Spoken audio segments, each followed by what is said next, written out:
All right, welcome to the February 16th, 2023 meeting of the SACOG Board of Directors. At this point, would you please rise with me and join me in the Pledge of Allegiance? I pledge allegiance To the flag of the United States of America and to the republic for which it stands, one nation, under God, indivisible, with liberty and justice for all. Thank you. Madam Clerk, would you please call the roll? Thank you. Before I do that, just a couple of housekeeping reminders for our newer board members. If you'd like to speak, you just need to press the button on your microphone. It will light green. You don't need to pick it up and hold it. It will pick up your voice. I'll go ahead and start with roll call. Director Baines, Present. Bradford, Here. Branscombe, Here. Houlihan, Here. Burris, absent Chapman, Here. Desmond, Dowden Calvillo. She's here. Yes, she is here. I'll let the record show. Thank you. Director Frost is absent. Gallardo, Yes. Goff, Yes. Gore, Guerrero, absent. Harris, Howdeshelt. He's here. Yes, I'll let the record show he's here. Thank you. Jennings, Here. Joyner, Here. Nisley, Kozlowski, absent. Lauren, Lozano, Here. Sander. Yes, my cold virus and I are here remotely. Thank you. Thank you. Schaefer, Here. Stallard, Soon, absent. Thomas, absent. Vang, Villegas, West, absent. Vice Chair Zaragoza, Here. Chair Kennedy, Here. and ex officio member Benny Paul. Present. Thank you. All right, that brings us to public communication. At this time, is there any member of the public that would like to address the board on an item that's not on the agenda? Chair Kennedy, I don't see any public comment. However, I just wanted to bring to your attention, there is a letter at your seats and available for the public here, and we'll post on our website, general public communications comment. Thank you. And before we go to consent, I'd like to announce the members of the Funding Round Working Group. We went over committee assignments last meeting, and we are now complete, I believe. So I want to thank Directors Branscombe, Desmond, Harris, Guerrero, Joyner, and Director Thomas, who was agreed to serve as chair. So thank you for your willingness to serve. Important task. At this time, we'll take up the consent calendar. Is there any member of the board that has any questions or would like to have anything pulled from consent? Through the chair. Move to approve items 1 through 12 on the consent calendar. Out of shelf seconds. Okay, we have a motion and a second. At this time, is there any member of the public that would like to have something explained or removed from consent? There's no public comment. Okay, roll call vote, please. Thank you. Director Baines, Aye. Bradford, Aye. Branscombe, Houlihan, Aye. Burris, absent. Chapman, Aye. Desmond, Dowden Calvillo, Aye. Frost, absent. Gallardo, Aye. Goff, Yes. Gore, Aye. Guerrero, absent. Harris, Howdeshelt, Yes. Jennings, Yes. Joyner, Aye. Nisley, Yes. Kozlowski, absent. Lauren, Lozano, Aye. Sander, Aye. Schaefer, Aye. Stallard, Soon, absent. Thomas, absent. Vang, Villegas, West, absent. Vice Chair Zaragoza, Aye.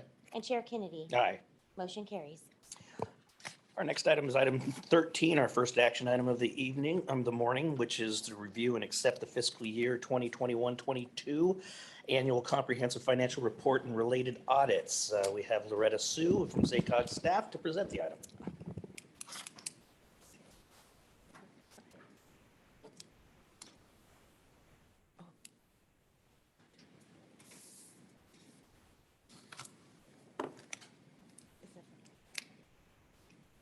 Sorry, give me one moment. Thank you, Chair. Good morning, directors. My name is Loretta Sue, Finance Director. This morning, we want to present the annual comprehensive financial report for board review and approval. SACOG, as a federally designated MPO, receive federal fundings directly from federal agencies and federal funds passed through Caltrans. It's required to undergo a financial audit annually, and SACOG is designated as the Regional Transportation Planning Agency to administer the Transportation Act program for the 4 counties. It's also required to undergo annual financial audits of the transit funds. The purpose of these audits is to ensure SACOG assets are protected from loss, theft, and misuse, and also to ensure the financial statement is accurate and complete.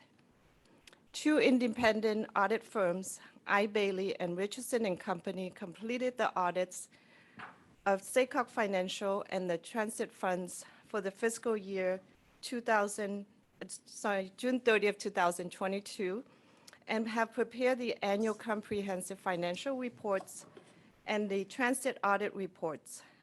Staff from I. Bailey reviewed the audit process and the result of the financial audit with the Policy and Innovation Committees at its February 6th meeting. Staff is pleased to report that SACOG received a clean opinion for both audits and is pleased to present the annual comprehensive financial report for the board review and approval this morning. The financial report is included in the attachment A of the staff item. The report is prepared in accordance with the Accounting Generally Accepted Standards of the United States, and it contains financial information for SACOG Planning and Administration's Fund, which includes the overall work programs activities, board and advocacy budgets, SACOG managed funds, and other special revenue funds like SAFE, the transit funds, as I mentioned earlier. The report is over 130 pages long, so I will not bore you with all the detail this morning. I'm just going to quickly highlight some of the section and the information included in the report. First is the introductory sections, which started on page 3. This section includes an executive summary introducing the financial statement, which includes the profile of SACOG, local economy, and long-term financial planning that affects SACOG operations, and also include major initiatives and accomplishment for the fiscal year.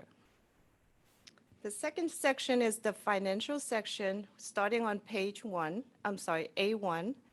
This section includes the independent auditor report from I. Bailey, discussing their responsibility as an independent auditor and result of their audits. It also includes management overview of the financial positions and activity for the fiscal year, along with the actual financial statement for SACOG and all the special revenue funds for the fiscal year. The statistical section, which start on page B1, this section contains various unaudited demographic of the Sacramento region and also include historical financial statement of SACOG. Lastly is the single audit sections, starting on page C1. The single audit is required for agency like SACOG that receive federal funds in exceed of $750,000 annually. This section also included the auditor report on their audit of the federal program, expenditures and finding, if there's any. Staff is pleased to report that no finding is associated with the single audit. Attachment B is the required communication of SACOG to the SACOG Board of Directors regarding the SACOG financial audit, which address any audit findings, difficulties encountered in performing the audit, corrected or uncorrected misstatements, or any disagreement with management.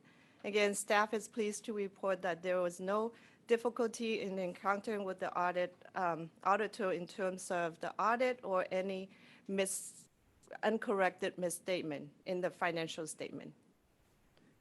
Richardson and Company conducted the audit of several transit funds managed by SACOG. This includes the LTF funds audit for the County of Sacramento, Sutter, Yolo, and Yuba, and also SACOG STA and SGR funds audit.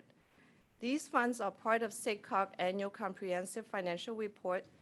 For more information, please refer to Attachment C through Attachment E that has the various transit audit report and related audit financial statement. With that, I'm going to pause and see if there's any questions related to the audit or the financial statement attached. Any questions from board members? Yes, Please. Do I understand correctly that the policy committee acts as the audit committee? That is correct. And they have separate minutes and agenda?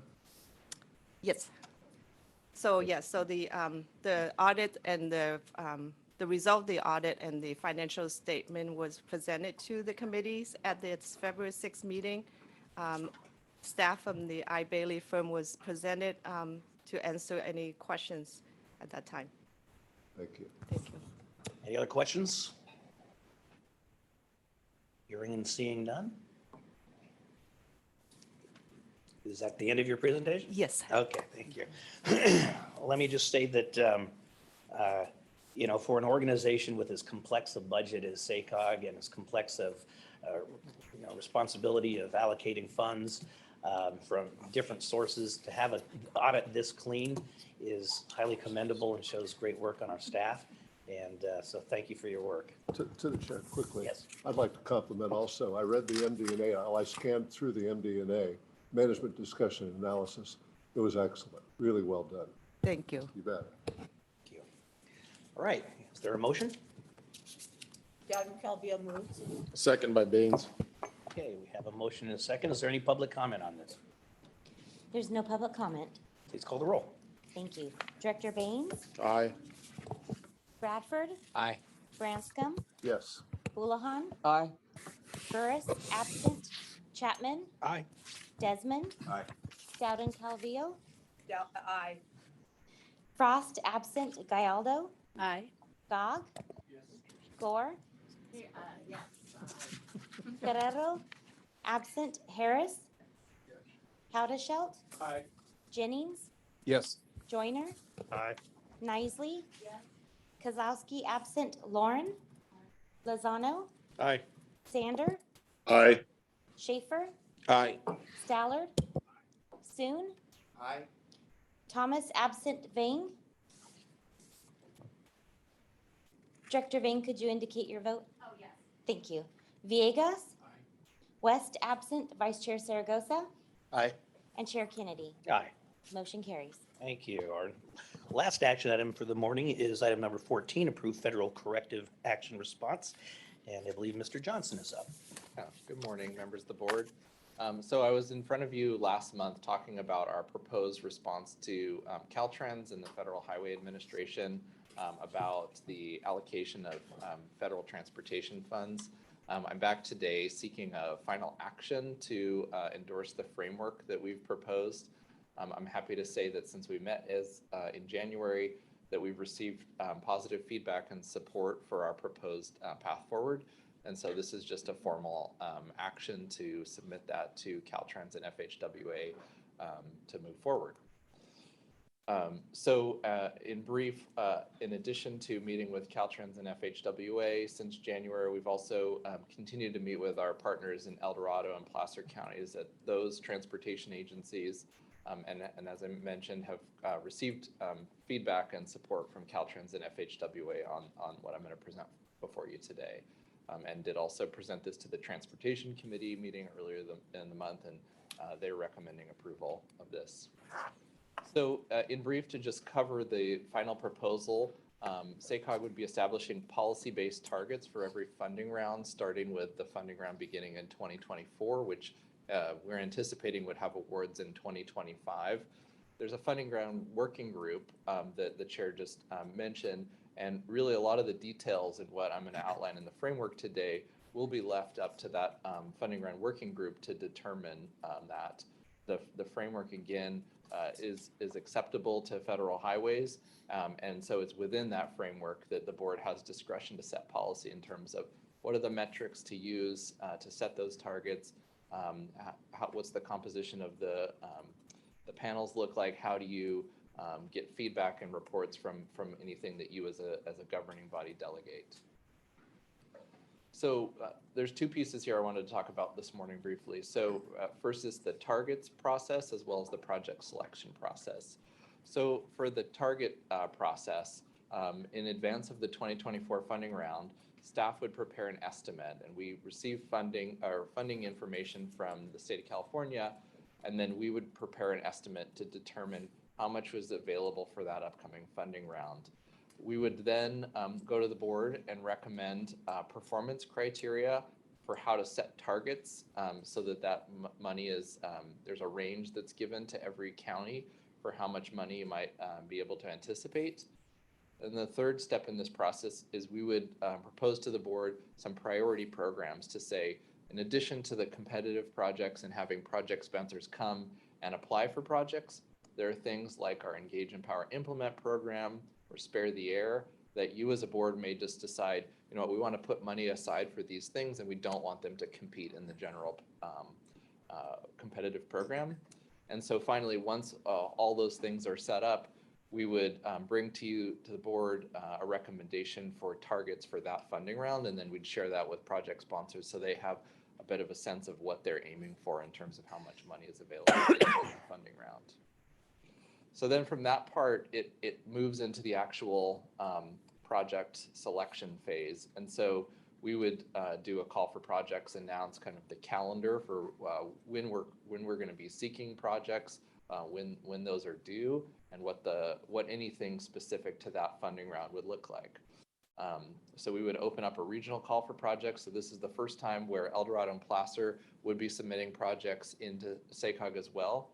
The second box here illustrates that a key thing that we're happy to bring forward is that in El Dorado and Placer counties, those transportation agencies would have a key role in coordinating with local agency sponsors in those counties on the projects that are coming into the regional funding round.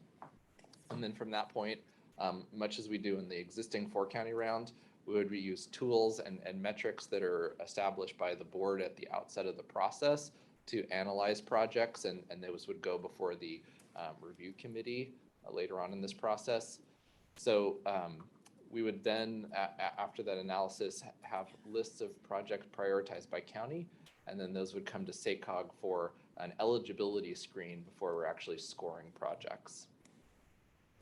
So from there, there would be a 6 countywide committee that would be reviewing projects, and this is a technical committee with members either from public agencies or from the private sector who have expertise that would participate in this to look at the applications that are submitted and assess those projects based on the criteria that the board sets at the outset of this process.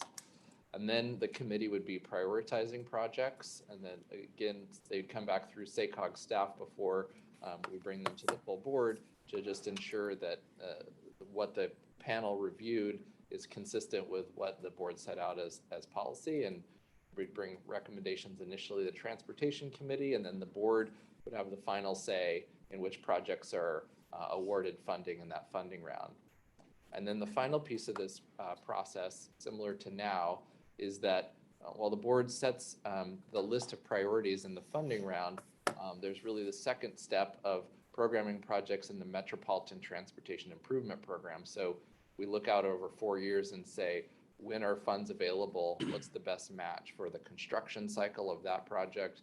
And so those programs would then, this board takes a second action to program projects into the MTIP, as we call it. So next steps.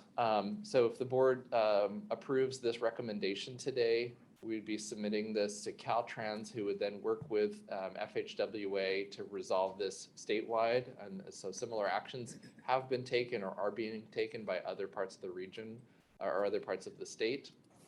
And then FHWA has until June to approve the statewide plan for how to rectify this.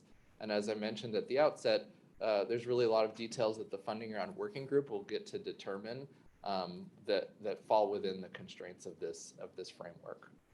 So James, I don't know if you had anything else before we conclude. No, obviously, we're happy to answer any questions. I know this has been in front of you for quite some time. As has been acknowledged already by the board, really appreciate and realize the challenge of working through this with our partners in Placer County and El Dorado County. And it took a lot of work to get to this point. Seemed like we're threading a very narrow needle, but just again, we really appreciate trying to solve this together, and that's going to be the spirit with which we'll go forward with it. So happy to answer questions. Yes. Thanks. I think this is more a placeholder for the funding committee and the characterization, but when you have a project, let's say 505 that's in Yolo County but goes into Solano County, that's not a member of SACOG, or a project like Highway 49 that goes into Nevada County, certainly want to put forward that there should be some, emphasis on those in the waiting process, right? So it benefits the region. You don't have to answer, I want to put a stake in the ground on that, because we have these holes, right? Nevada County is not a member of LAFCO. Solano County is not a member of LAFCO. So how that gets treated for regional projects I think, should be considered. Director Howdeshelt, and maybe you're right that we don't need to engage in it back, because you've intrigued me by your comment. And so it sounds like what you're saying is there are some projects that may cross the regional boundaries into other counties that are not in our region. And so how are those weighted? Is that what I'm hearing you ask? I just want to understand the question. Let's just use the word consideration in the process, right? But to cross the regional boundaries. There could be a benefit to the region of a project that crosses boundaries. So I'm just suggesting that's a really interesting point. We, as you know, have this mega region working group, which does not include Nevada County, but is looking at the 80 corridor and the 50 corridor into the Bay Area. So certainly would be happy to bring that back to the funding round working group. And I would say, I think the amount of money that we're talking about is relatively small. And so what you see in a lot of these projects, as the board will see, I believe in May, when we bring the last of the 4 county funding recommendations, is they're a little smaller than ones I would think would have this sort of like inter-regional benefit, but that's not to say that they couldn't actually happen. So I'm also looking at our director of District 3 over here too. And then I had a question. Does SACOG provide transit services to Glenn County? We do not. Okay. I'm thinking of something else that's Glenn County is an appendage to. So Glenn that's County kind of does contract with SACOG for its safe services, the Service Authority for Freeways and Expressways. Glenn County does? Glenn County does, but we don't have any transit service in Glenn County. Okay, thank you. Good morning, Amarjeet Manipal, District 3 Caltrans Director. When regional priorities, that's where state comes in and works with the MPOs to bridge that gap. And right now, we actually, as James stated, we're working with the SACOG, San Joaquin COG, and SACOG with the MTC and Caltrans, trying to work out what is going to be the investment we need to make between here to Bay Area and to San Joaquin Valley.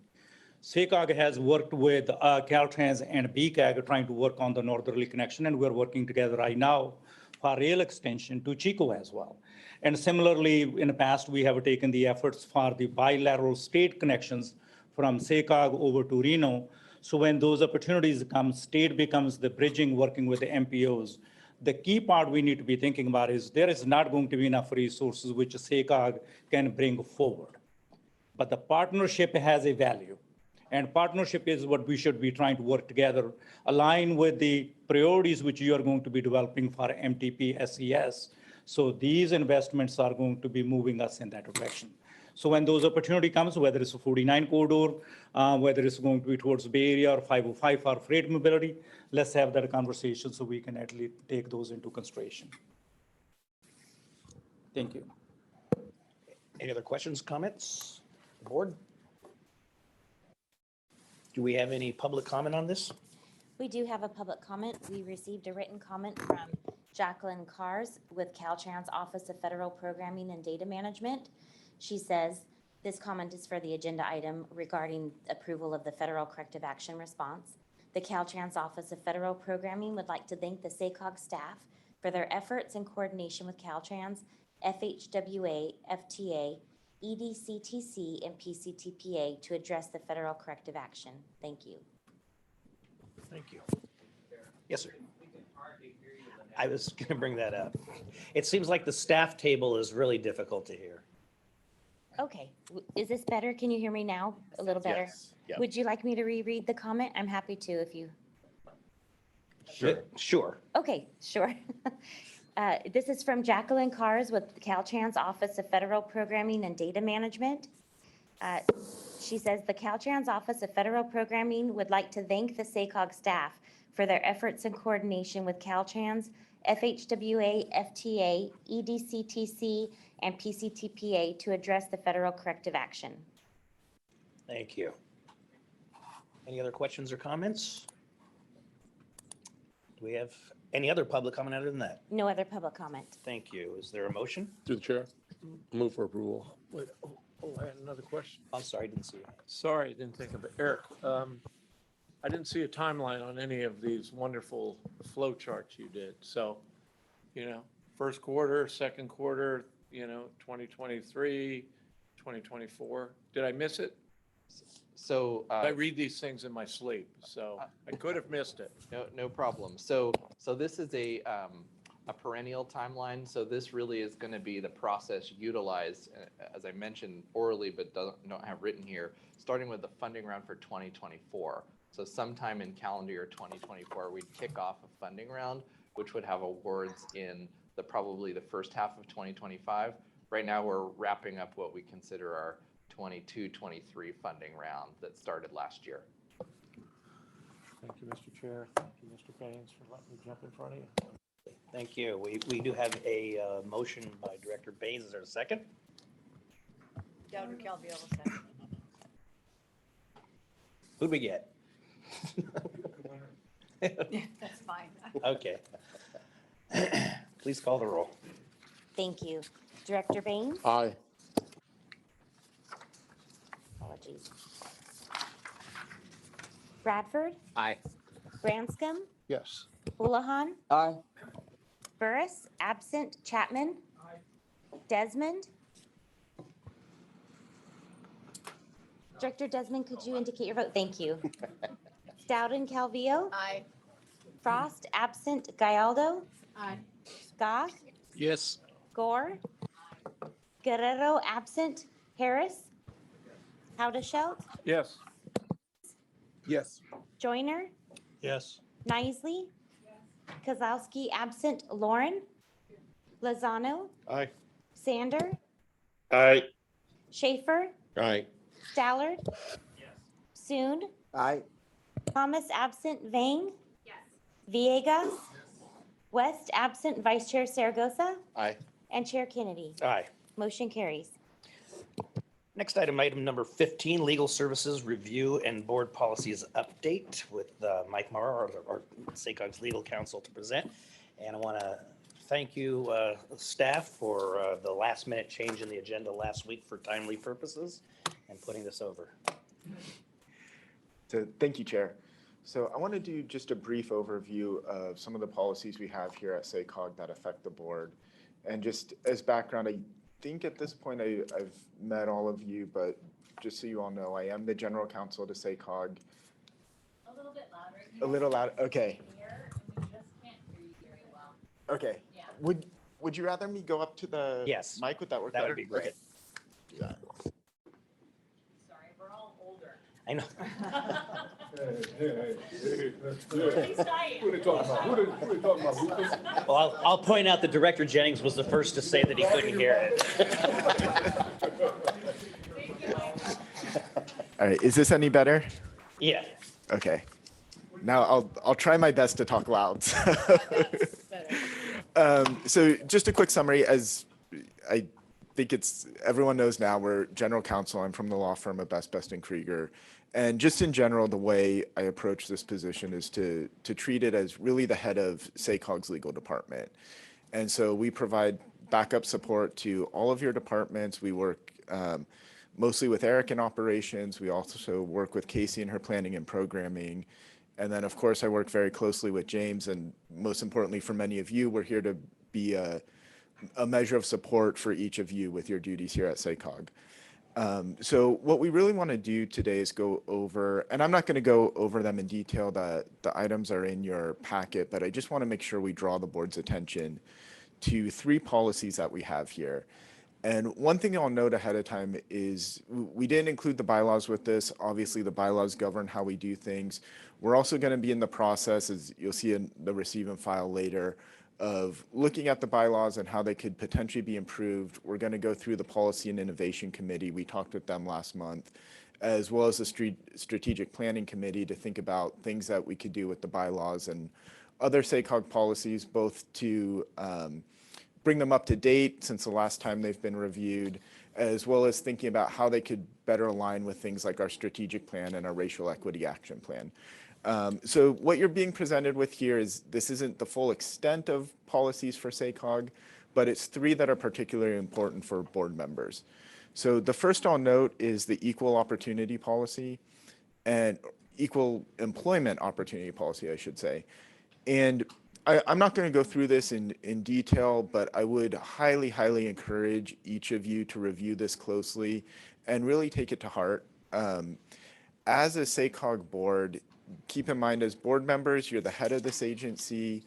You know, you're all leaders in this region, and it's important for our staff and our operations and our functions to remain a harassment-free workplace. And so we really encourage everyone, take what's in here to heart, really think it through, and really implement that when you interact with anyone, and in particular with SACOG staff and with each other, of course, as well. So there are provisions in here for what the expectations are, how we would proceed if there are any complaints related to board members. So just be aware, make sure you're, especially in this situation where we have a room full of leaders like this, it's really important that everyone understands what our responsibilities are towards each other. The second one I'll note is the code of conduct. And in a lot of ways, I kind of frame this as the first one's our responsibilities to each other. The code of conduct is part of that as well. It's how the board interacts with each other, as well as how we interact externally. So one of the challenges with a board like SACOG, as you're all aware, is you all wear at least 2 hats. Many of you wear more than 2 hats. And what the code of conduct does, and what I think it does a really good job at, is really emphasizing how you wear your SACOG hat when discussing SACOG business and how we carry those things out. So again, I'm not going to go through in detail what the code of conduct specifically says, but I really encourage you to read it, take it to heart, and understand what your role is when you're wearing a SACOG hat and how you carry that out. And then the last thing I'll note is the reimbursement policy. Of course, this is more of a operational technical thing, that there are instances when board members can be reimbursed for things like travel expenses, but it has to be within the policy. So again, you know, some of you might not, that need might not arise, sometimes it does, but be aware the policy exists and we need you to follow that policy. And then the last thing I'll note is, just like at your city council or board of supervisors, the same general public agency rules apply here. So we've got Brown Act rules, Public Records Act applies, conflict of interest apply. The rules are all the same. Sometimes it's a little more challenging. We've got committees, we have a big board having to think through some of those Brown Act issues. Public Records Act can have some challenging issues, given that at your city, you know, you may have city-controlled devices and emails and things like that. And here you're really communicating with us through your city devices and emails. So just keep in mind that transparency rules apply. There's no different from your city. Anything you put in writing, think about that there's a potential that that could be something that goes public, even if it's a SACOG thing and not a city thing. And just be mindful of that. We want to make sure that we're complying with all the transparency laws and we're not caught off guard with anything. As far as conflict of interest, again, the same rules apply. If you have a conflict at your city, you could have a conflict here at SACOG. But the one thing I really wanted to highlight is what's called the Levine Act. And I put a memo in the packet for you all to consider and review. And the Levine Act is a law that's been on the books for a long time, since I believe the early 80s. And the Levine Act says if someone gives you a campaign contribution of $250 or more, then you have a conflict of interest if they come before SACOG. For us, it would generally be in the context of a contract. So if you're awarding a contract to someone and they've made a campaign contribution to you, then you're going to have to conflict out. Or if they come to SACOG and then afterwards they want to make a campaign contribution to you, you may have to refuse it.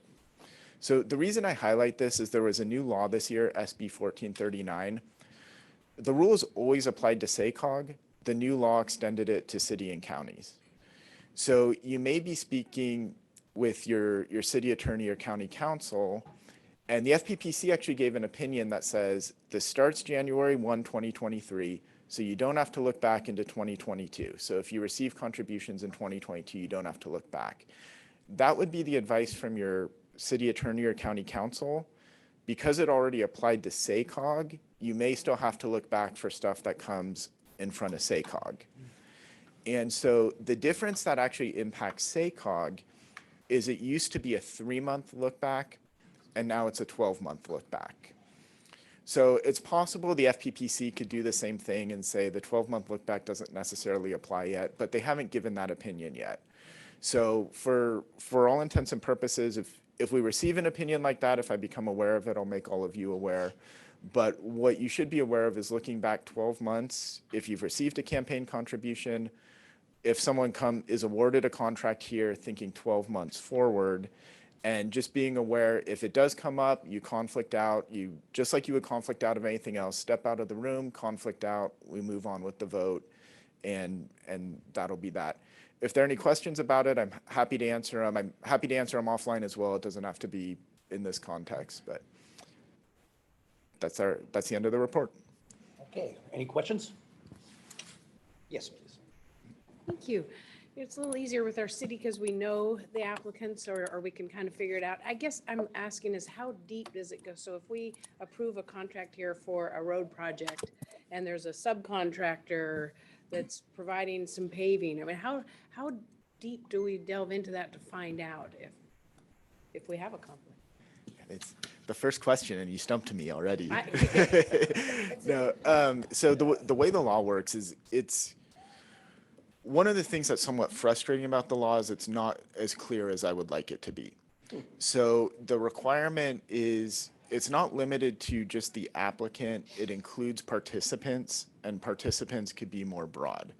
So what I would say with that is, and it also, one other thing I should note, is your duties are triggered when you knew or should have known that someone was involved. So basically the sort of common sense approach that I would take to it is you should be checking the agendas and checking who contract awards are being made to, and you should be aware of who's in there. Now, sometimes what you're generally going to see is who the general contractor is, but sometimes the staff report's going to indicate subs or other sub-consultants or things like that. And in that case, if one of those is a contributor, I would take the conservative approach, assume that they're participants, and conflict out. So the moral is to keep a list of your contributors with you at all your meetings. Exactly. And the trigger is $250. So, generally, I believe you have to report if it's above $99. So my expectation is on your 460s, it's going to indicate whoever's over $250. Some of them might be under, and then it wouldn't be an issue, but that's the trigger, is at $250. Mr. Desmond. Thanks for the presentation. And just to flesh that out a little bit, so I would just ask that in the staff reports, if there are, the interested parties, to the extent you could identify them, make sure that's clear for us, for our purposes. I know I had a discussion with our county council. They're still kind of figuring out how they're going to do this, but I think some government entities are considering doing almost like a 1439 kind of disclosure thing associated with an agenda item. I'm not suggesting that, but we all have to be concerned about this, obviously. Yeah. Thank you.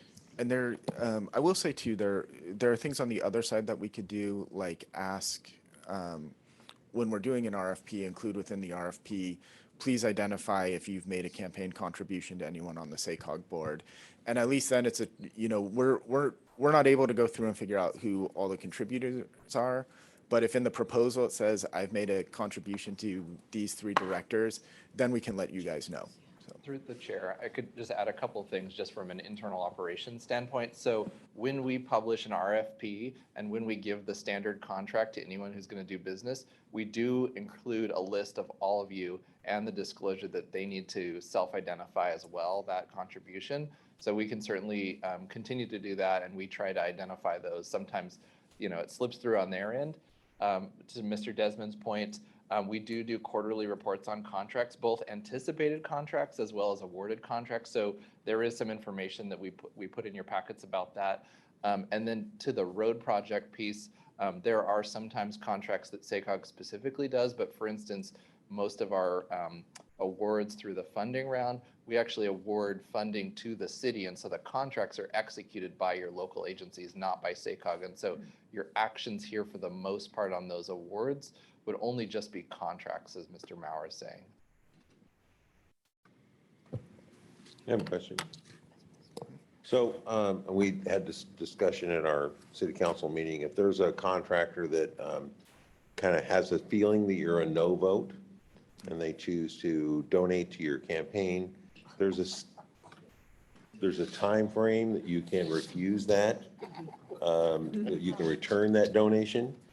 And so can you clarify what that time frame is? Yep, great question. So the time frame is 30 days. 30 days from when you knew or should have known that they were going to appear before SACOG. So generally, if that is one of the unintended consequences that I think we may start seeing from this. But as far as the timing, say they gave you a campaign contribution January 1. Then we put out an RFP and you find out that they responded to the RFP on March 1.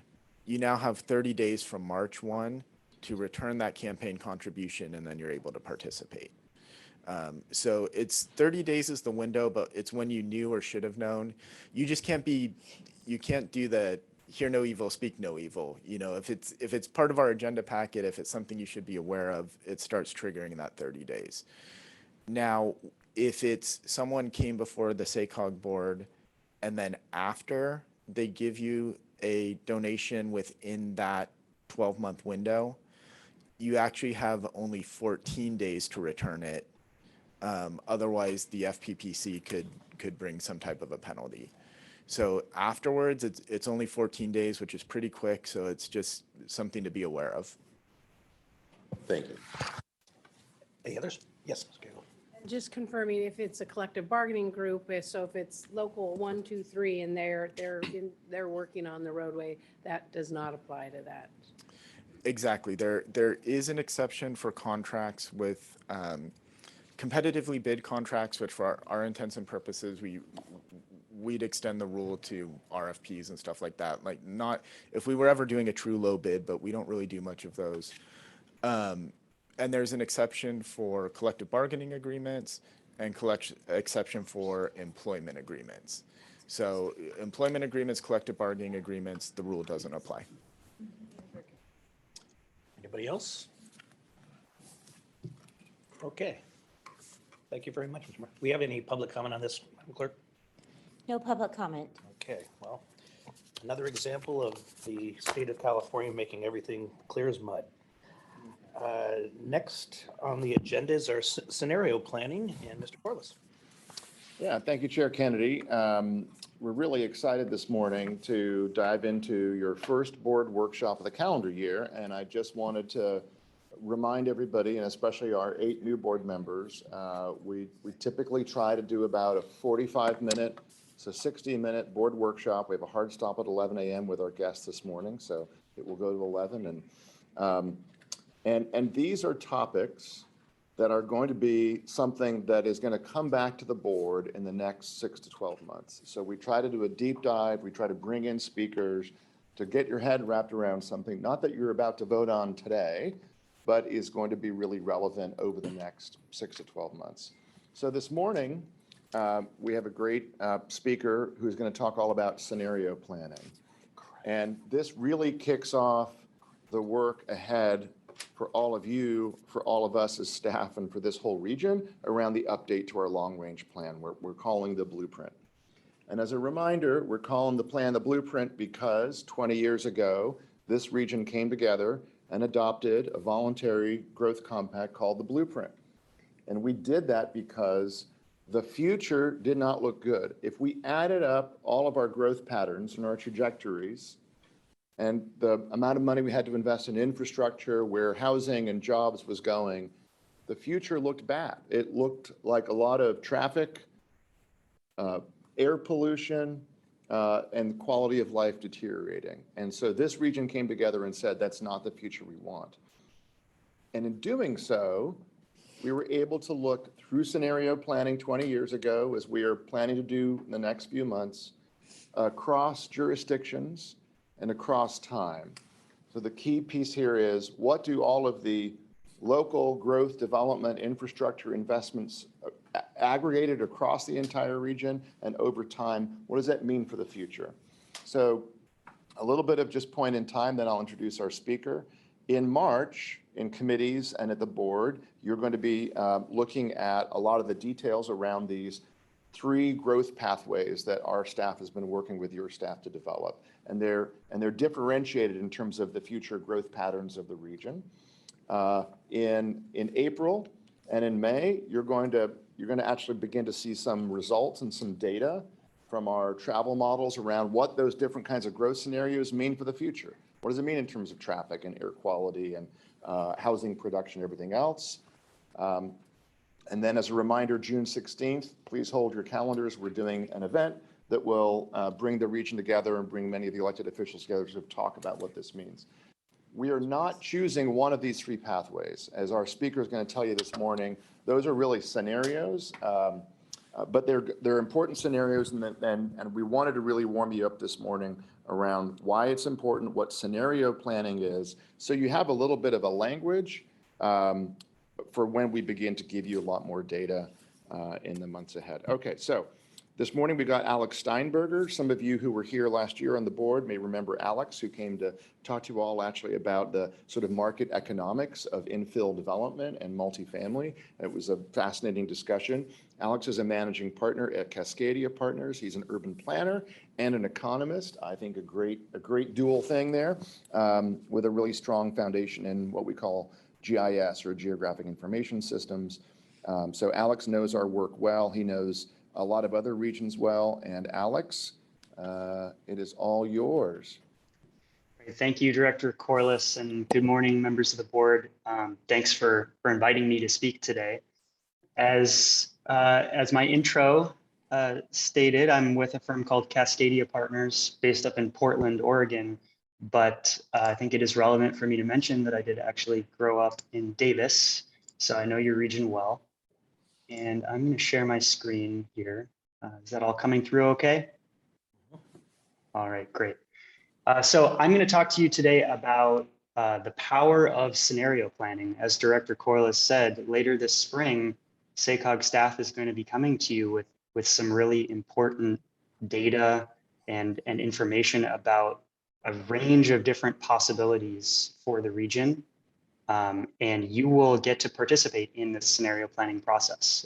This is probably, hopefully, going to be one of the most fun aspects of your membership on this board, because you really get to dig in and start to think about what the future of this region could look like, and ultimately use the scenario planning work to inform the blueprint, this really foundational regional long-range look into the future of your region.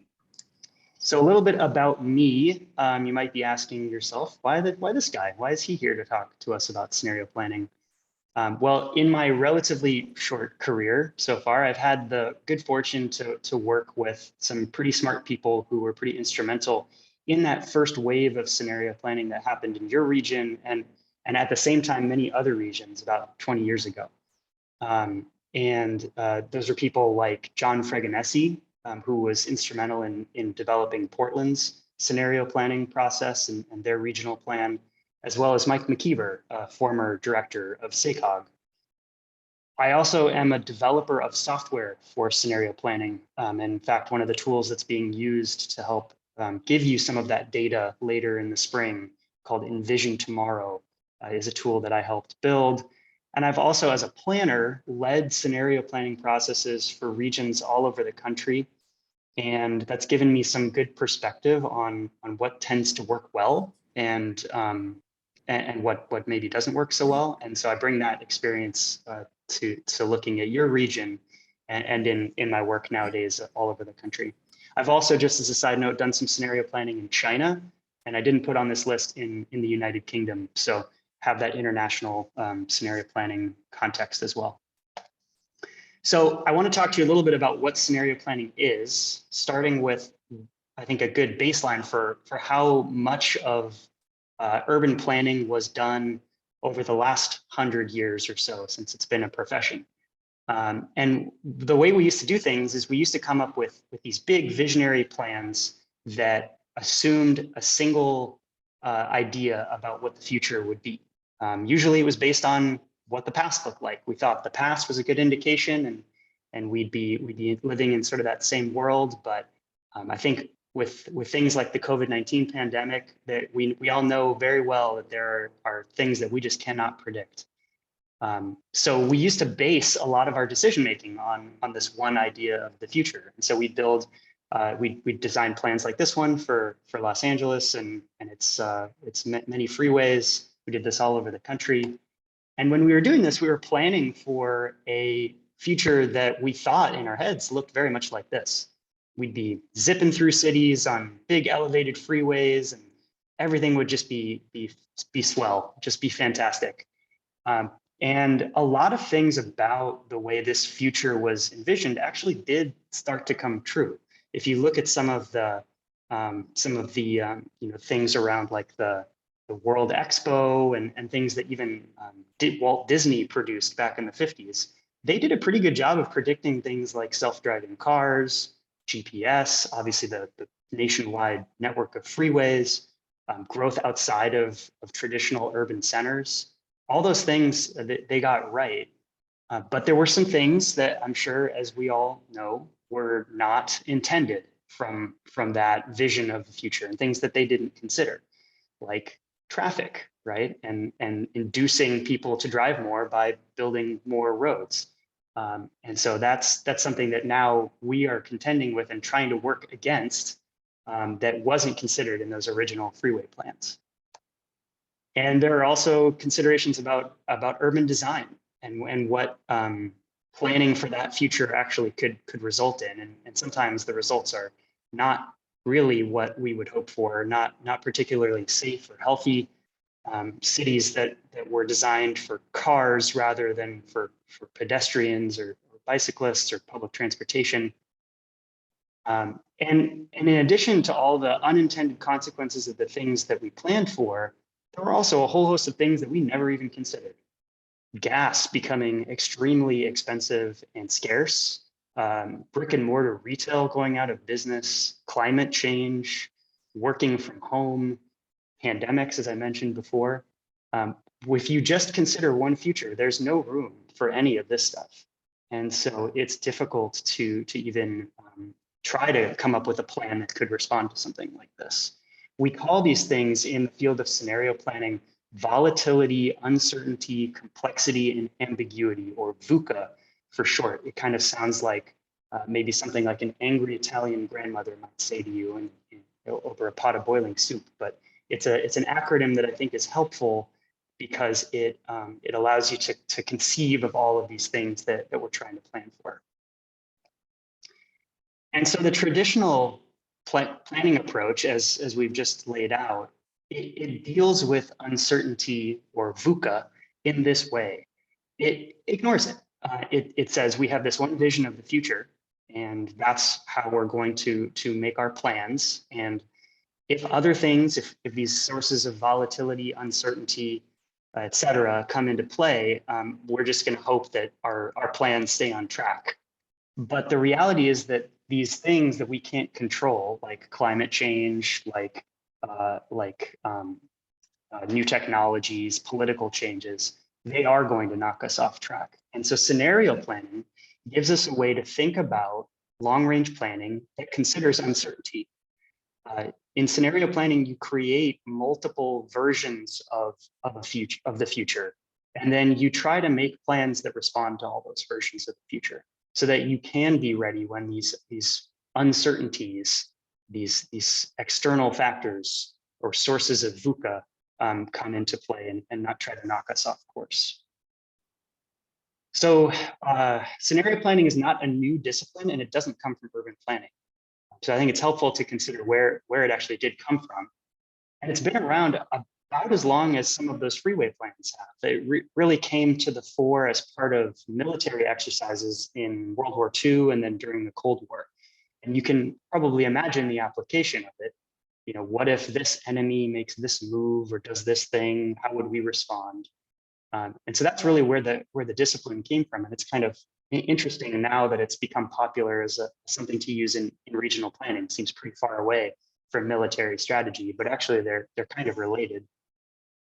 It's also, in a way, part of the way consumer products are made. So many of the consumer products we have, like the iPhone, started out as really poorly designed bricks that didn't work very well. And I think it's helpful to think of scenarios in that way. They're kind of like quick draft prototypes. You make them, you learn what you can from them, and then you throw them away and make something better. They're not in and of themselves a plan, as Director Corliss said. They are what we'll call crash test dummies in a way. You use them, you learn from them, and then you move on. And I think one of the most interesting pioneers in scenario planning early on was actually the oil and gas industry. Again, unexpected, unusual bedfellows with planning. Royal Dutch Shell in particular, they make most of their business decisions, their long-range decisions, based on scenario planning. And if you dig into this stuff, you'll actually see that they have envisioned a world where gasoline-powered cars are not the dominant type of car. They see it, they're considering a future beyond peak oil. I won't, I'm not a booster of oil and gas necessarily, but I think they do a very, very good job about thinking about all of these different sources of volatility and uncertainty.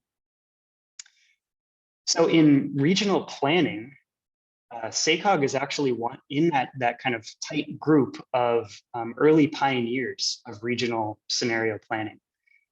About 20 years ago, when I was still in high school, you all were embarking on a scenario planning process called the Blueprint. And around the same time, a lot of other regions were doing similar work. A lot of them were in the West. And it's because I think scenario planning is very good about dealing with places that are growing and growing rapidly. And that was happening in the late 90s, early 2000s, in many places in the West. There were conflicts between conservationists, farmland, and there was air pollution. And so all these factors really made scenario planning attractive. And so now 20 years later, you are revisiting that work, taking that big look at your region, and that's very exciting. So as I mentioned, scenarios are not plans. That's really, really important to understand. When SACOG staff comes back to you in the spring with their 3 pathways, they are not plans, but they will provide you with really, really good information about a range of things that are possible. So think about them more like crash test dummies than plans. You learn from them, and then you throw them away, and you actually build the plan that you want. So how does scenario planning work? We start by defining the range of possibilities. So within your region, within the land you have available, the general plans and the zoning that's on the ground, and the amount of time that we're looking into the future, what do we think is the bookends of what's possible?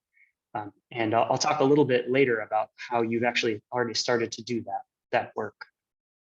And then within what's possible, we test different land use policies and transportation investments and see what they get us. we want to make sure that these are, again, bookended by what's possible. So we're not doing something that's pie in the sky. But we also want to explore the bounds of what's out there. And it's really important that these scenarios be very different from one another. Because again, we want to learn as much as we can from each one. And then we use tools like Envision Tomorrow, which I mentioned, as well as a travel demand model that's been tailor-made for your region and in use for a number of years called SAC-SIM, to look at those, the range of possibilities, and then come up with what the implications would be for the region. So how much will people drive?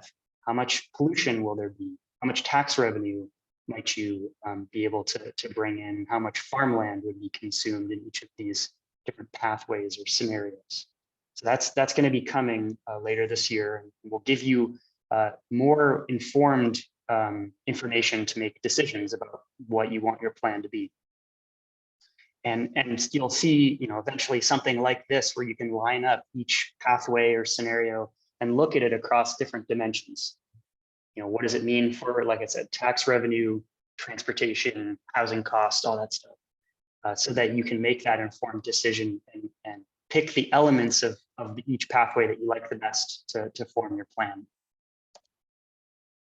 I want to talk a little bit about a case study that I know that many of you are already aware of because you got to go out to Utah and see it for yourself. But around the same time, a little earlier, but around the same time as you all were doing your blueprint in the early 2000s, the Wasatch Front Regional Council was embarking on Envision Utah, which was their big regional scenario planning process. And it was really all around one major issue, and that was air pollution. Salt Lake City has really bad inversions in the winter and traps all the air pollution there, kind of like smog in LA. And people were really upset about it, and they didn't know what to do. And so this gave them that critical issue to coalesce around. Also traffic was getting worse in the region, and it was predicted to double by the year 2040. And as part of the scenario planning process, they wanted to understand what business as usual might look like. And to them, business as usual meant continuing to build roads to try to alleviate traffic congestion. And what they found is that they couldn't build their way out of congestion. And it's a really, I can't understate the importance of modeling like this in these scenario processes. They give you the data you need to make decisions. And SACOG is really sophisticated on this stuff, and you're going to have some really good stuff from staff to review as you go through this process. And then they came up with 4 scenarios that explored different ways that the region could grow, informed by sort of the range of what was possible. And it's really, really important, I'll say this again, that scenarios need to be different from one another so that you can really judge what different policy choices will do for the region.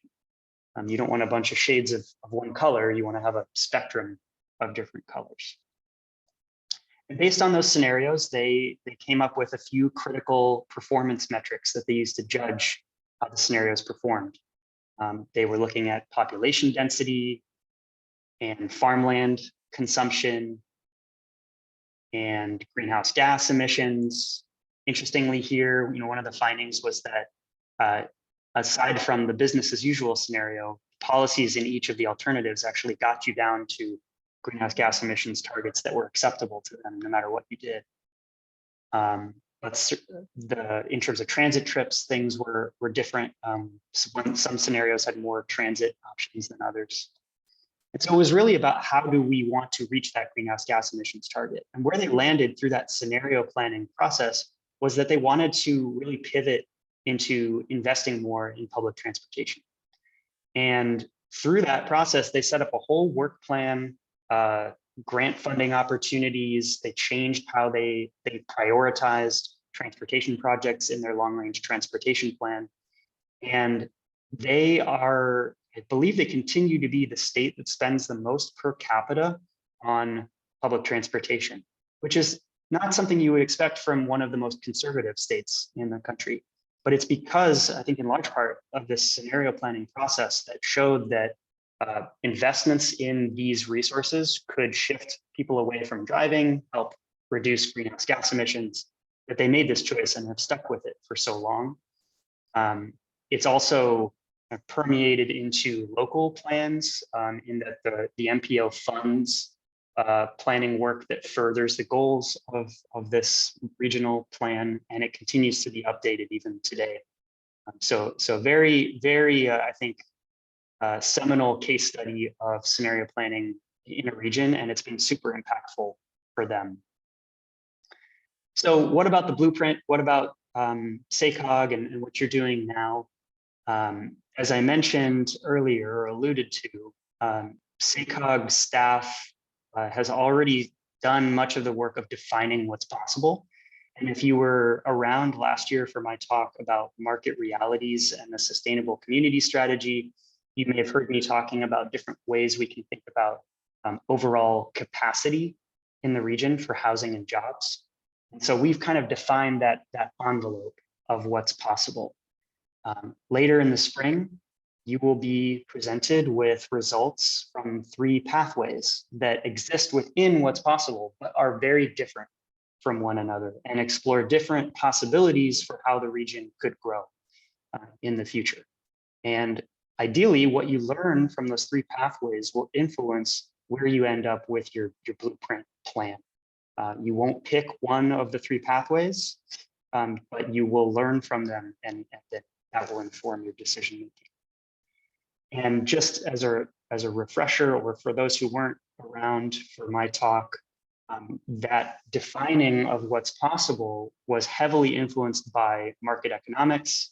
We looked not only at what your general plans allow, which is a good but mostly theoretical idea of how much housing and jobs you could accommodate. Then we looked at what the underlying zoning would actually allow, because those things aren't always the same. And then we used a lens of market economics to understand what the market might actually build within the scenario horizon.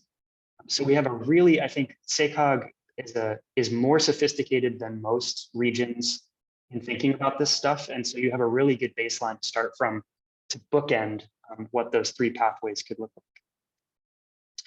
And I'll leave you with this, and then we can do some Q&A. You all have a really tough time here with this. This is going to be really difficult because the state requires that that you meet some pretty ambitious greenhouse reductions targets. So your kind of window of success to find a plan that's both reflective of your vision for your region and that is possible within what the market can provide and meets these greenhouse gas emissions targets, it's like shooting at a bullseye. But ideally, these scenarios or pathways that you're going to be presented with will give you the information you need to find that really small window of success, so that you can you can come up with a plan that meets those targets, but is also reasonable to assume that it could actually be built, and that considers all these uncertainties that scenario planning lets us think about. So again, thank you all for the time today. I appreciate being able to share this message. If you can't tell, it's a passion of mine, and so I always jump at the chance to share it with others. And I'll cede the floor to questions. Okay, I'll start by saying, Alex, thank you. A fantastic presentation, and I think I probably speak on behalf of most of us here that as someone who wasn't in high school in 2003 and was part of the process, we want to thank you for reminding us of our age. Red Blue Devils. Is there any questions or comments from the board? I just have a brief comment. I'm fascinated. I was actually working in Salt Lake City at the time that the time frame of the scenario planning they were doing that was prompted by the 2002 Olympics, Winter Olympics being staged there. Largely, yeah. That was primarily driven by the economic impact of the Olympics that were coming. It's just my comment. Thank you. Director Sun? Thank you, Chair, and thank you, Alex, for the presentation and reminders. Just a quick question, and when you do the scenario planning, how much at post-COVID and post, greater emphasis on electrical vehicle adoption, how much are you incorporating those two technologies in terms of, you mentioned greenhouse gas, and it doesn't solve the traffic problem, but I just wonder with these two, things of telework and greater adoption in EVs, we talk about greenhouse gas in the same, way that we did before these things kind of got more prevalence in our lives. And so I was wondering, how do you consider those two things? I think I'll let staff respond to that because I'm not totally involved in the actual creation of those pathways. Sure. Thank you, Alex. It's a very good question. And Director Soon, those aspects will be included in this. What I might want to do is step back and kind of pick up from the really good table setting that Alex provided. So over the coming months, we're going step by step with you through this so that we are all learning together, because we need to be able to do that as your staff, to learn from you and what, policy decisions that you're going to ultimately make. So the pathways that we bring to you, we're bringing them in pieces. And first, we are just looking at the broad range of land use and transportation decisions that you could make, right? Like with the envelope of your local policies within that, what could happen? Understand what those interactions are, and then what we will do is apply all of those different, the VUCA issues, if you will, right? So what is the effect of pricing on people's travel? What is the effect of telework, of Uber and Lyft, of autonomous vehicles? So we will do some testing after we've all had a good understanding of the basics. And then from there, we'll all learn together what are the policy issues that bubble up from this, so that you can then ultimately create one preferred pathway that will become your blueprint. Now, with regard to EVs, those are also considered in here. When it comes to greenhouse gas emissions, the blueprint does not get to take credit for that in the greenhouse gas analysis that we do, beyond if we can accelerate EV adoption faster than the state. So it's not going to be the silver bullet. It's not going to solve everything, but it is a factor that we consider. I will say, though, we want to start not at that endpoint, but really starting from the basics of what are all of the other very important implications of the transportation and land use policies that you set. And then we will start to layer on what are the additional issues there, if that makes sense. Yeah, okay. No, and the reason why I ask is, when you think of planning in general, right, I think, at least the way that I learned planning, you have to look at everything in a wide range of spectrums, right? And I can't forget that what our greenhouse gas measurements went to when COVID hit. I mean, it plummeted, right? And so it's a data point that we can't ignore. Like, people actually teleworking really produced, this great effect from a climate perspective. And so if we're going to be, if we're going to do planning correctly, it's the full gamut, right? And then we pull back based on, economics and policies and things like that. So, so that in ways I was wondering how you're addressing that, but I appreciate what you said and look forward to the next steps and conversations. Thank you. Director Bradford. Thank you, Chair Kennedy. So I'm not sure if this question is best for Alex or for staff, but will the results of the pathways be detailed down to the jurisdictional level or just presented at the regional level? That's a very good question. I don't know that I have anyone here. For sure regional, and then we will see how much time we have to get down to jurisdictional as well, I think. Okay. I think perhaps I should start with, this is a unique place for you to look at the regional impacts. And then as we go, we can go jurisdictional. I can potentially see some benefits, and I know showing it in every single city might be extremely difficult, but at least kind of at a sub-regional level, like Yuba Sutter or by county, it could be benefit to those sub areas particularly the outlying areas maybe, to see, well, here's the real benefits and drawbacks of the various scenarios to our specific area, right? My constituents may not be as concerned about traffic impacts in the core of the region, but if the scenario that is, the most amount of sprawl also, right, shows lots of additional traffic impacts in my part of the region, then it might give a different perspective to those who live in the outlying areas. So that's kind of why I brought that up.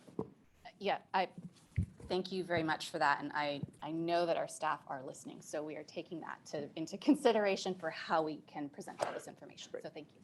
Thank you. Director Villegas.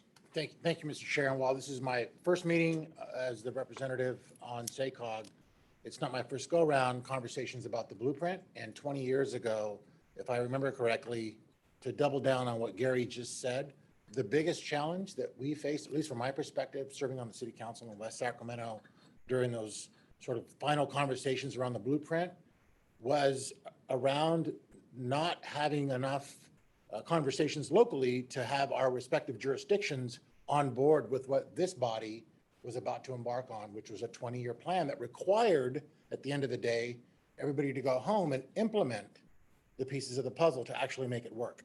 And that's when I thought at one point the plan was about to unravel, because when the SACOG board respectively had to go back home and say, we're about to adopt a plan that sort of frames what each jurisdiction's role will be, it started to unravel. And there was a really difficult, there were some moments there where I'm not so sure it was going to happen. And so, and I guess to quote somebody else who famously says, when policy and politics match, or when they, I guess, maybe I shouldn't say it, get in bed together, the politics override the policy almost every single time. And so I would highly encourage us to really think about bringing all of the local jurisdictions together to make sure that when this body and its role in adopting the next iteration of the blueprint, that we don't run into those conversations. Those are very difficult to have, and we fought at the council just trying to figure out how to get up to speed with where SACOG was already ready to go. So, thank you. Thank you. Director Stullard. Thank you.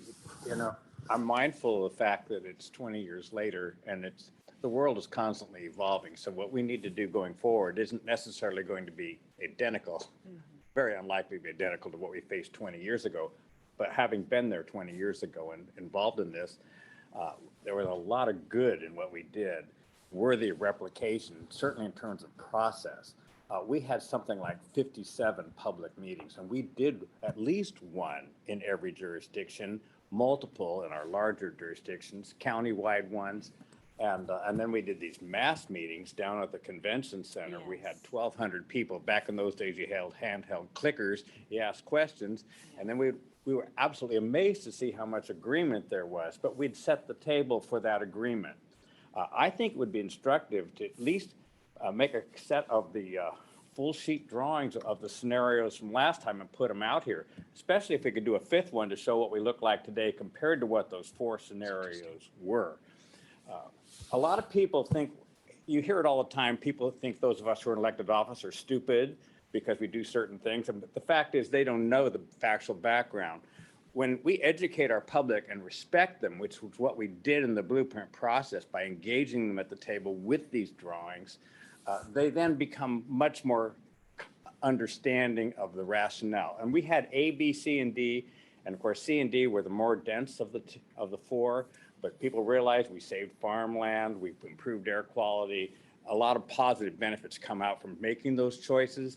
So all of those 57 workshops, we only had a couple of them that went to B, and the rest of them were all C and D. So we got unanimity, and that gave us political cover to make some tougher decisions when we came to our local communities and making planning decisions. So I really believe in this process. We use a software called Places 3. I'm sure Alex knows about it. I don't know where it is these days, but we really listened to people. They felt it. And I thought it was so different because prior to that, in all my experience in public life, our idea of a public meeting is the public sits in the audience and we stand in front of them and tell them what we're going to do. And they resent that. as any of us would if we were in their situation. In this place, they sat at the tables. We also served food at every event, a great social lubricant, right? And these were great meetings. And when people left, I would stand by the door and listen to them. I went to about 6 of these meetings. They were all active and engaged and excited. So I hope, if Assembly Member Aguiar Curry's bill is successful, we're going to get a couple extra years to do it this time around. Now, we spent over $2 million to do it when we did it. So I don't know if we have that kind of money for this process, but it certainly paid a lot of benefits. So I'm going to be quiet now because it's now time to go forward. That's the past. Thank you. Thank you, Director. And keeping in mind, Alex has a hard stop at 11. Director Branscombe. I'll be real quick. Alex, I have a question for you, and it relates to how much time you spend. Obviously, there's an objective in mind and some plans to get there. And I'm curious how much time is spent on what can go wrong. And I'll give you there's couple scenarios in play in our region in California right now. One is EVs and the other is telework. And EVs, there's a big push on EVs, but there's no big push on building a power grid that will support them. So what can go wrong? And you don't see much happening there. And I'm wondering what your advice is on addressing those problems downstream. And with telework, one of the major contributors to economic growth is increases in productivity. And I've yet to see any studies on what's happened to productivity with the increase in telework. Anyway, that's a question framed with a couple of concerns. Yeah, that's a great question. We didn't get into this mostly because we didn't really have time, but there is sort of a sub-discipline of scenario planning called exploratory scenario planning that's less reliant on data and more on convening experts to talk about all those things. So what do we know is likely to be an important driver of change for this region, and what are we less certain about? And so it gives you space to really flesh out, explore all those different codependencies, look at research that's been done really recently, bring in people who that's their job is to think about these things so that you get all that information on the table. And then that can help inform how you do public engagement, what sorts of policies you explore. So there is a discipline like that that can be part of a scenario planning process. One more question. Yeah, I would just want to know if you could consider the community choice aggregation goals, because many of us have CCAs in our communities, and they have production goals that are quite high and almost this angle like of what they have to reach every year. And if that could be considered in order to respectfully consider people working from home and so forth, and what our infrastructure is, I think it would be really important. Thank you. Make sense? Yes, thank you. Before we lose Alex, I think this is a hybrid question. I think it's hybrid in the sense it's Alex and staff. But how do you incorporate into scenario planning lessons learned from regions that have gone before, maybe Omaha, maybe Metro Portland? How does that get incorporated into scenario planning? I think that it's part of that exploratory phase of a process. You could look at those regions to try to mine what they found in terms of those drivers of change, and maybe look at some of the innovative things they're doing in terms of their process. So what sorts of how are they telling the story? How are they engaging the public? And also on the back end of things, how are they implementing their plan? What sorts of ongoing programs do they have to make sure that whatever you come up with actually gets implemented in the many jurisdictions within your region? So I think it's on both sides. Let me draw a fine point to that, and I think everybody's sort of talking about this. And I think Mr. Stallard emphasized the importance of the buy-in from the people, not from the electeds. I mean, human nature is human nature.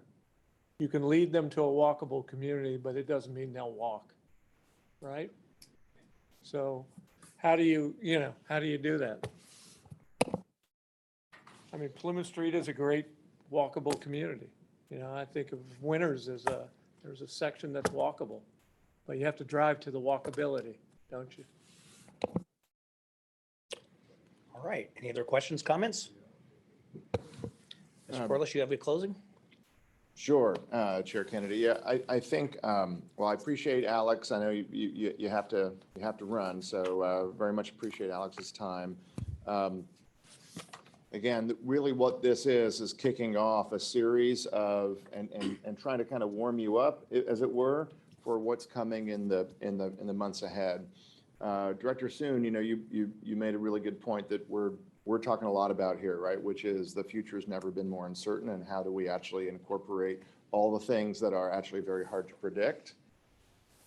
But I would try to remind all of you that looking first at how we grow housing, land use, employment, the transportation network, once you set that down, when the built environment and the fabric, whether it's urban, suburban, small town, rural, that is with us for hundreds of years, and it makes a huge impact. So the first set of these scenarios are going to be these differentiated land use, housing, jobs, transportation network.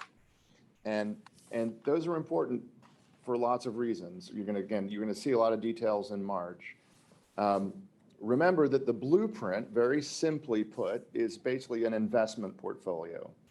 And the investment portfolio doesn't go all in on any one strategy. It basically says urban infill and the urban core is important, that we get more people living there. Suburban revitalization and our aging commercial corridors, and paying attention to our older and aging suburban areas and rethinking them and revitalizing the suburbs. And greenfield, that's well-planned and that's phased, which is hard to do, but really important when we get to infrastructure. That's essentially the kind of balanced investment portfolio. But if we're off, all right, in any one of those, it has tremendous implications. So we're trying to really tease out what that looks like, because essentially the question that we're going to start with is, you know, what kind of a region do we want in the future? And what kind of housing choices and transportation choices do we want for our future generation? And what will it mean if we actually can't revitalize our suburbs and our urban areas as much? What does it mean if we go and develop a lot on the edge, but not as much in our core, on our aging corridors, right? That is what Green Means Go is. And I would encourage you not to think so much yet in the next few months about mandates, greenhouse gas targets, and housing requirements. I would ask you and encourage you to think about, what do we want our place to be, and how do we encourage a diversity of housing options and transportation options, right? And what will it mean for these differentiated scenarios? You are not picking one of these. We're gonna give you 3 pathways. You're not picking one. So back to Alex's point, they're crash test dummies.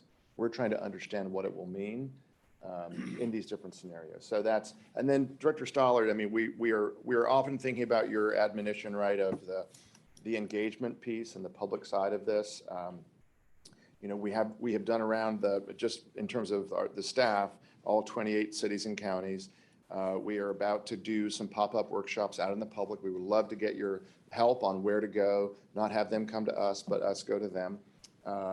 We're going to do a June 16th event for stakeholders and policymakers, but there are going to be a lot of bites at this apple. I don't necessarily think of it as we have 2 extra years, but we have more time, and we're not going to hopefully feel as rushed, right, to understand and create a plan that is about the future we want for our kids and our grandchildren. So we're building the plane as we're flying it. We're trying to give you these bite-sized chunks, as Casey was saying, and step through some of these things together. But we think it's a very important moment for this region to be asking these kinds of questions. And we will come to some of these big disruptors, right? We will ask ourselves, and as much as we can, around autonomous vehicles and telework and the future. But the land use, transportation, housing, growth and development trajectories are going to be first, and they're still going to be very important regardless of those disruptions. So looking forward to it. Thank you, and thank you, Alex. We almost got you out of here in time. We appreciate All your right. time. We'll see you next time. Appreciate the time. Take care, everyone. Okay. With that, we are at the end of our agenda, so what's next is reports. I will give a very brief chair report, and that's simply to welcome our newest director, Director Villegas, and acknowledge that we continue the tradition of hazing the new members and had you sit practically in the hallway there. But thank you, a welcome addition. With that, are there any board reports, any that you would like to make? Not a report, but guys, I'd like to take this opportunity to introduce Jamie Yang in the back of the room there. He's a principal analyst with Sutter County, newest member of our team at Sutter County. And I just asked staff to please stick around for a couple minutes after the meeting to make your personal introduction to her. Thank you. Any others? Yeah, Mr. Chair, last night at the Roseville City Council, we approved 300 affordable units, Shea properties right along Highway 65. And so we're excited. They're going to be an all affordable project, and there's others coming. And in our downtown, where I hope you'll get to see in April, there's Bridge Housing is doing an affordable project, and we have a lot of Main Street happening now on Vernon Street. That's all good news. Anyone else? Mr. Corliss. Okay, thank you, Chair. A few things that I was highlighted in my written update. I hope you all are getting the written executive director updates that come through Lynette. So first and foremost, we have a bill to extend the timeline for our blueprint, Assembly Bill 350, AB 350, authored by Assembly Member Aguirre Curry, former SACOG board member. We are asking if you can get your boards and councils to give us support on this. It would be very helpful. Thank you, all of you who've also filled out the surveys about some of your relationships to our new lawmakers. Those are going to be very important. So we'll keep you plugged in. But right now, and I think I've said in the email, Christina Locke, our Director of Government and Public Affairs, has a sample letter, materials, and everything you need. So look forward to your support on that. And we're also working hard to get Bay Area support and San Joaquin County support, because it really is lining up our plans across the mega region. Alex, in his presentation on scenario planning, briefly touched on travel models and basically how do we actually look at the future when we incorporate all the land use and housing and growth decisions. Your March lunch, in quotes, because it's virtual, there's no lunch, you're buying that yourselves. But the March virtual lunch between the committees on March 2nd will be our staff doing a 101 on travel models and how they work, and because we want you to understand it. We're very proud of the work that we do on modeling. I will just tell you, we host a travel modeling conference where people come around the country and understand how this model has been built. And again, it's not predicting the future, because nobody can do that. It's forecasting the future. Well, you can't do it with certainty anyway. A couple of other last things. Mentioned offsite board meetings. I'm very excited to announce, thank you, Director Haddishelt, Roseville will be our first offsite board meeting this year in April. So the March board will be here. April board will be in Roseville. After that, we are planning to follow with an August offsite in Yuba County. Thank you, Director Bradford. And then we're going to come back to the chair's home territory here in Sacramento County. And if we can pull this off, we'd love to do the other 3 counties next year. So we'll literally get to every county. Very excited for the offsite there in Roseville. And I think with that, that concludes my report. Okay, thank you very much. Is there any questions of Mr. Corliss on his report? All right, with that, everything else in the agenda is receive and file. If there's no questions on receive and file, our next meeting is, as Mr. Corliss said, March 16th, right here. We will see you then, and we're adjourned. Look at that.